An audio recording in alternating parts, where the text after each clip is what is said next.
ვანო მერაბიშვილთან ერთად 26 მაისის აქციის დარბევასთან დაკავშირებით განაჩენს 2011 წლის 26 მაისს მიტინგის დაშლის დროს გარდაცვლილთა ოჯახებიც ელოდებიან. ნიკოლოზ კვინტრაძის და სულიკო ასათიანის ცხედრები თავისუფლების მოედანზე ერთ-ერთი მაღაზიის თავზე 27 მაისს აღმოაჩინეს. ოფიციალური ვერსიით სიკვდილის მიზეზი სადენებთან შეხება გახდა, თუმცა ოჯახებს სხვა ვერსია აქვთ და ისინი პასუხს პროკურატურისგან ელოდებიან. ბელა ზაქაიძე მუშაობდა თემაზე, ბელა რა ახალი დეტალებია ამ საქმეში? დიახ, 26 მაისის საქმესთან დაკავშირებით ვანო მერაბიშვილის სასამართლო პროცესი უკვე იწურება. თვის ბოლოს გამოცხადება სავარაუდოდ განაჩენი და ამ განაჩენს 26 მაისის აქციის მონაწილეების ოჯახები, ნიკა კვინტრაძის და სულიკო ასათიანის ოჯახები ელოდებიან, როგორც ისინი აცხადებენ, ამ განაჩენის შემდეგ მიმართავენ პროკურატურას და მოითხოვენ კონკრეტულ ანგარიშს, თუ რა ეტაპზე არის საქმის გამოძიება. როგორც ცნობილია, სასამართლოში სულიკო ასათიანის და ნიკა კვინტრაძის საქმე არ განიხილება ვანო მერაბიშვილის ბრალდების საქმეში. ეს საქმე ცალკე წარმოებად არის გამოყოფილი და პროკურატურაში თითქმის 2 წელია გამოძიება მიმდინარეობს. პროკურატურაში ადასტურებენ, რომ ასათიანის და კვინტრაძის საქმეში ახალი დეტალებია, თუმცა რა ახალი დეტალებია, ამაზე გამოძიების ინტერესებიდან გამომდინარე პროკურატურაში საუბრისგან თავს იკავებენ. თქვენ რომ მითხარით, რომ გამოძიებას ახალი დეტალები აქვს და სხვა მიმართულებით არის წასულიო. ან რა მიმართულებით არის წასული, რა დეტალები აქვს მითხრათ?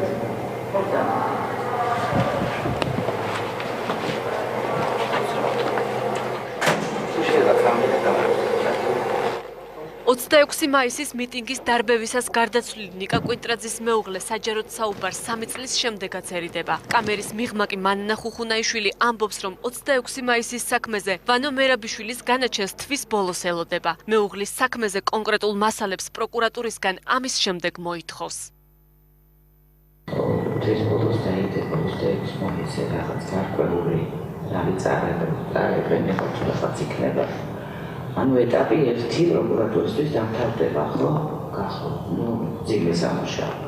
და მე ვიფიქრე მივალ და გამომწევ შეხვდები, რომ უშუალოდ ლაბორატორიის დასტატიაში ესწავლა.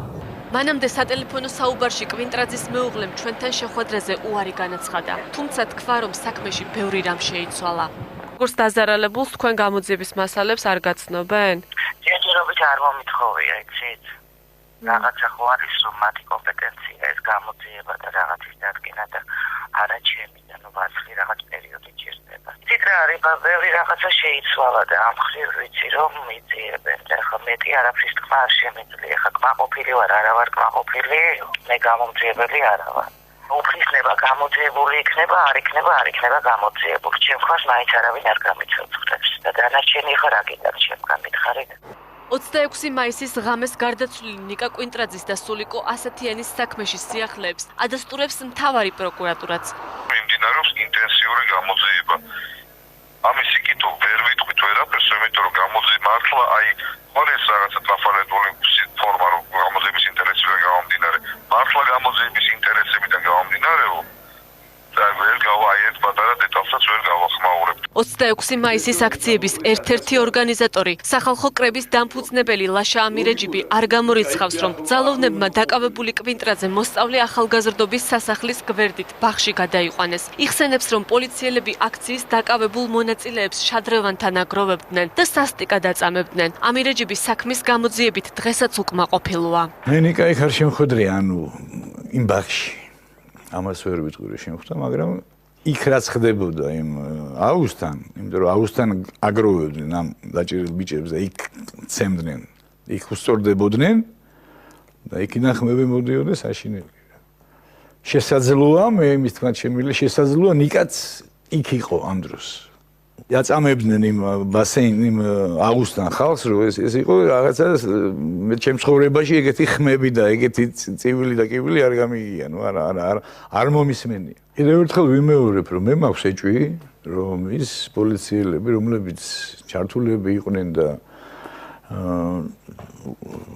რომლებიც 26 მაისს იქ მონაწილეობდნენ, დღესაც არიან შინაგან საქმეთა სამინისტროში მუშაობენ, ზოგი დაწინაურებულიც არის, ზოგი და ამიტომ არ უნდათ თითქოს მე მგონია რომ ამის ბრალია ეს ყველაფერი. ახალი გამოძიების ფარგლებში პროკურატურამ განმეორებითი ექსპერტიზა დამოუკიდებელ ექსპერტიზის ბიუროს ვექტორს დაუკვეთა. 3 წლის შემდეგ ჩატარებულმა ექსპერტიზამ გარდაცვალების მიზეზი ვერ დაადგინა. ამის ერთ-ერთ მიზეზად ალექსანდრე გეჯაძემ ბიომასალის განადგურება დაასახელა. სამხარაულის ექსპერტიზის ბიუროში ცხედრებიდან აღებული ბიომასალა, რომელიც 3 წელი უნდა ინახებოდეს, 2 თვეში განადგურდა.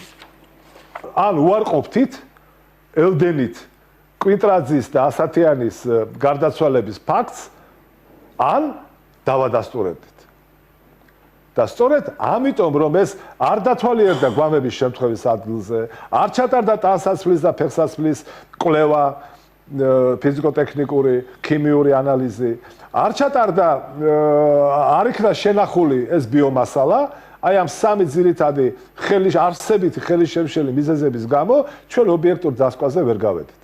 26 მაისის აქციის მონაწილეების ნიკა კვინტრაძის და სულიკო ასათიანის ცხედრები ოფიციალური ვერსიით თავისუფლების მეტროს გვერდით მაღაზიის სახურავზე აღმოაჩინეს. მაშინ გამოძიებამ თქვა, რომ აქციის მონაწილეები სადენების შეხების შედეგად გარდაიცვალნენ და ეს ვერსია სამხარაულის ექსპერტიზის ბიურომაც დაადასტურა.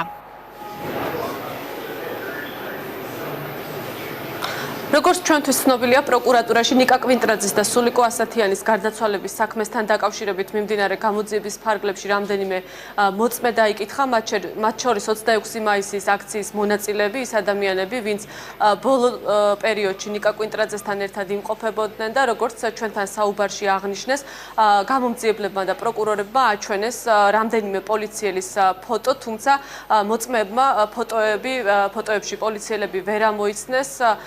ჯერჯერობით უცნობია პროკურატურას მიმდინარე გამოძიების ფარგლებში ყავს თუ არა ეჭმიტანილი ამ საქმესთან დაკავშირებით ვინმე.